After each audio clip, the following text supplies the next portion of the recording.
여러분 안녕하십니까. 빨간 상승의 맛 김영묵입니다. 네, 안녕하세요. 최인입니다. 오늘 코스피가 장중 하락에서 반등을 하는 모습 보였습니다. 그만큼 힘이 있다는 건데, 그런데 이런 시기일수록 이제 수익 극대화보다는 오히려 수익 지키기가 좀 유효한 시점이 아닐까 싶습니다. 그러게요. 자, 오늘은 그래도 힘을 내주면서 반등을 하는데 어제는 또 2시 구간 이후부터 낙폭을 아주 키우면서 변동성이 컸잖아요. 그러니까 참 대응하기 쉽지 않고 얘기해 주신 것처럼 개인의 수익률을 그래서 얼마나 방어하는지가 좀 문제일 것 같습니다. 약간 힘이 딸리나 싶다가도 그래도 지속적으로 옆으로는 횡보를 해주고 있는데 이런 시장 어떻게 돌파할 수 있을지 오늘도 많은 전략 준비했으니까요. 끝까지 함께해 주시기 바랍니다. 들어가 보겠습니다. 빨간 상승의 맛 시작합니다.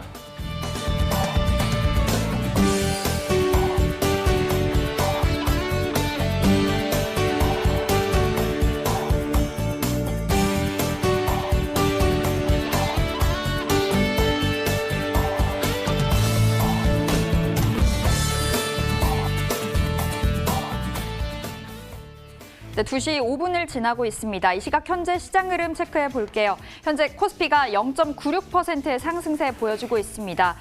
장중 2,716포인트 선까지 내려섰지만 현재 다시금 반등하면서 2,760선을 코앞에 두고 있는 상황이고요. 외국인과 기관, 양 주체들의 순매수가 지수에 힘을 보태주고 있습니다. 코스닥 보실까요? 코스닥은 하락세를 이어가고 있는데요. 현재 0.17%의 하락세 이어가고 있습니다. 927포인트 선에서 코스닥은 가닥을 잡아가고 있습니다. 자, 오늘 장에서 뜨거운 관심을 받았던 종목들 막상막하 통해 챙겨보겠습니다. 먼저 막상 종목들입니다. 오늘 막상 안에는 LG전자가 올라와 있습니다. 장중 상한가까지 올라섰고요. RFHIC 그리고 강스텐 바이오텍도 상한가로 올라섰습니다. SK머티리얼즈 10% 그리고 만도도 10%가 넘는 강세를 기록했는데요. 자, 먼저 LG전자 보겠습니다. 정말 놀라운 상승을 보였죠. 이 LG전자가 세계 3위의 자동차 부품 업체 캐나다의 마그나 인터내셔널과 전기차 부품 합작사를 설립한다는 소식이 전해졌습니다. 애플카에도 과연 납품이 될지 관심이 커지고 있는 상황인데요. 오늘 계속해서 오름폭을 확대하면서 장중 상한가까지 올라섰습니다. 현재도 상한가 풀리지 않고 있고요. 11만 9,500원 현재 가리키고 있습니다. 자, 이어서 만도도 보겠습니다. 만도도 오늘 52주 신고가를 갈아치우면서 강한 상승을 이뤄내고 있는데요. 상반기는 부진했지만 4분기 실적 호조를 이어갈 것이란 전망에 힘을 받고 있습니다. 어제 이어서 오늘 외국인과 기관의 쌍끌이 순매수가 들어와 주고 있는데요. 만도 현재 11%대 강세로 6만 원 선을 목전에 두고 있습니다. 자, 오늘 장에서 마카 종목들 열어보겠습니다. 오늘 마카 종목에는 센트럴 모텍이 올라와 있고요. 삼화페인트도 8%, 녹십자셀 7%의 하락을 기록했습니다. 까뮤이엔씨도 오늘 하락으로 등을 돌렸네요. 메디톡스 15%의 약세를 기록했습니다.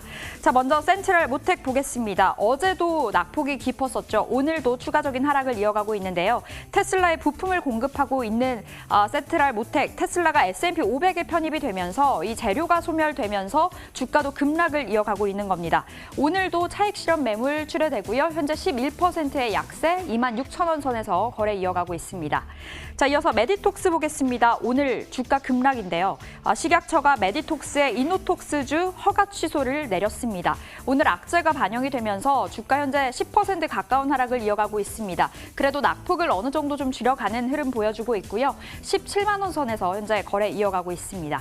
자, 오늘 막상막하 안에서 어떤 종목 담아갈 수 있을지 계속해서 부장님 만나보겠습니다. 메리츠증권의 이익원 차장 만나뵐게요. 차장님 안녕하세요. 네, 안녕하세요.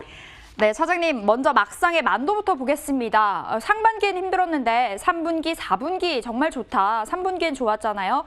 만도 오늘 6만 원 뚫고 올라갔습니다. 지금이 고점이라고 봐야 될지 아니면 더 올라갈 수도 있을까요? 네, 추가적인 상승에 무게를 두겠습니다. 먼저 오늘 상승은 물론 4분기 실적과 내년 실적에 대한 전망이 좋은 부분도 있지만 LG전자의 상한가 영향이 가장 크다고 볼 수 있습니다. 아시겠지만 LG전자가 매그나와 전기차 부품 생산 합작 법인을 설립했는데요. 향후에 애플카에 대한 기대감이 주가를 지금 상한가까지 끌어올린 상황입니다. 때문에 LG전자뿐만 아니라 애플 또한 이렇게 전기차 그리고 자율주행차에 대한 진입이 가시화될 경우에 향후에 그 전장 그리고 자동차 부품뿐만 아니라 전기차 그리고 자율주행에 관련된 산업 자체가 파이가 커진다라는 기대감이 전반적인 관련 종목들의 상승세를 키우고 있는 상황인데요. 만도도 마찬가지입니다. 만도 자체적으로 전장에 대한 매출 비중이 확대되고 있는 상황이고요.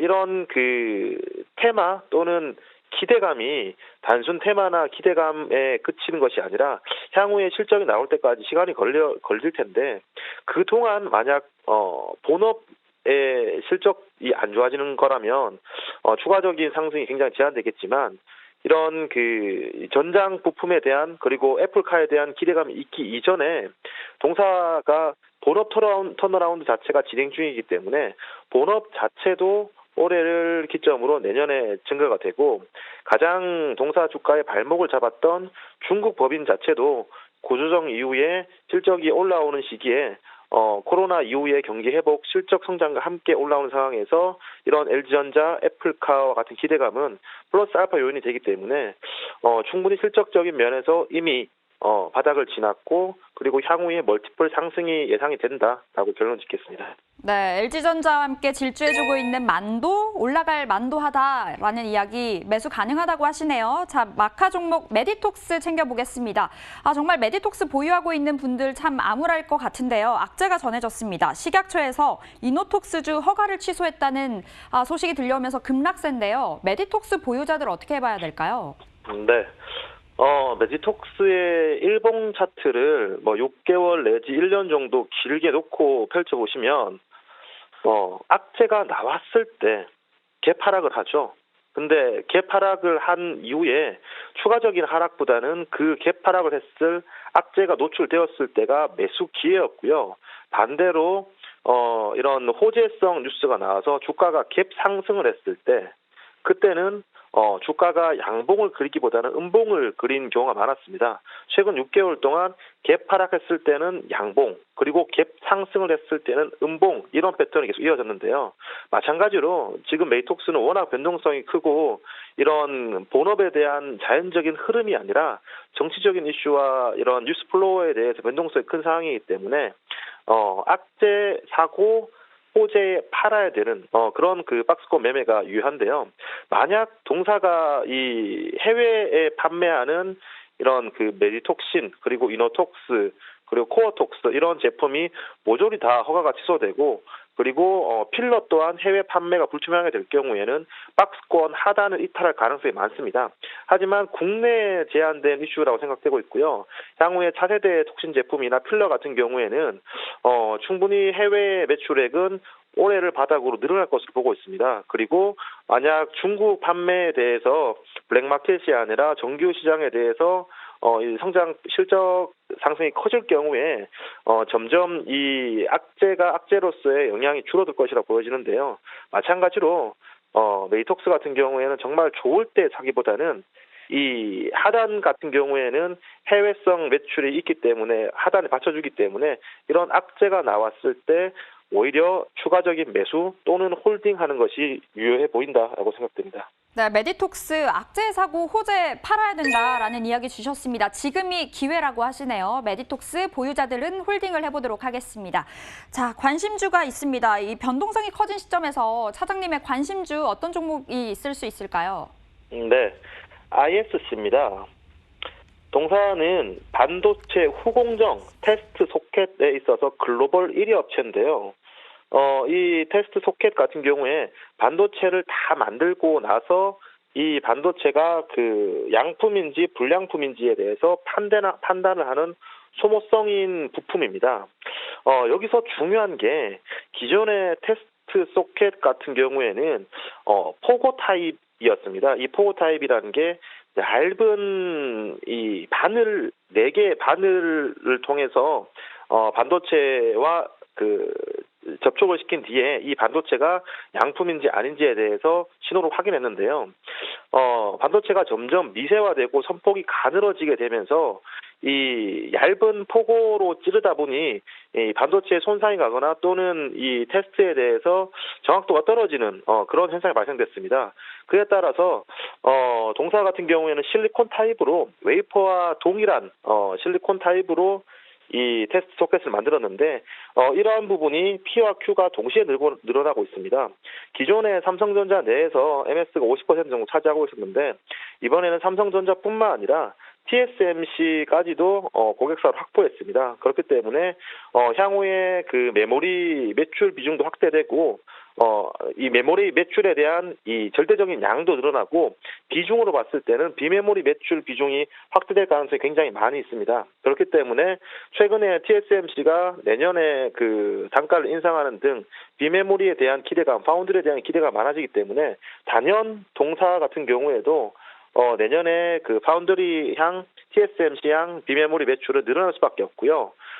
지금 그 DDR4에서 DDR5로 전환되고 있는데 DDR5로 전환되면 이 테스트 소켓 시장 같은 경우에는 이 다품종 소량 생산이기 때문에 제품이 바뀌고 크기가 바뀌면 당연히 이 테스트 소켓 또한 변화가 돼야 됩니다. 그렇기 때문에 테스트 소켓에 이 변화가 되고 새롭게 납품한다는 것 자체가 ASP가 상승된다는 것이고요. 향후에 이 삼성전자뿐만 아니라 TSMC의 반도체 비트 그로스가 늘어나면 늘어날수록 동사의 판매량 또한 같이 증가된다. 그렇기 때문에 내년에는 사상 최대치 실적이 네. 전망되는 상황이고요. 네, 주가도 목표가 29,000원 그리고 손절가 21,500원 제시해드리겠습니다. 네, ISC 이 말씀해주신 이 가격들 들고 가보도록 하겠고요. 시간이 없네요. 삼성전자 지난번에 목표가 85,000원 주셨는데 계속해서 끌고 갈 수 있을 종목일까요? 어떻게 보세요? 짧게 네. 얘기해 주세요. 네, 지금 삼성전자가 올라가는 이유는 이 메모리 반도체 가격이 올라가는데 이게 얼마나 올라갈지 언제까지 올라갈지 모르기 때문에 삼성전자 주가가 올라갑니다. 한 말씀만 드리겠습니다. 만약 내년에 지수가 3,000포인트까지 간다라고 생각하시는 분들은 삼성전자뿐만 아니라 삼성전자에 관련된 반도체 섹터 관련된 종목들을 포트폴리오에 일부 편입하고 있지 않다라면 3,010의 지수 대비해서 뒤처지는 그런 포트폴리오가 될 수 있기 때문에 삼성전자를 비롯해서 소부장에 대한 꾸준한 관심 말씀드리겠습니다. 네, 삼성전자 계속해서 관심권에 둬보도록 하겠습니다. 자, 이렇게 해서 메리츠증권 광화문센터 이익원 차장과 함께 해봤습니다. 말씀 고맙습니다. 네, 감사합니다.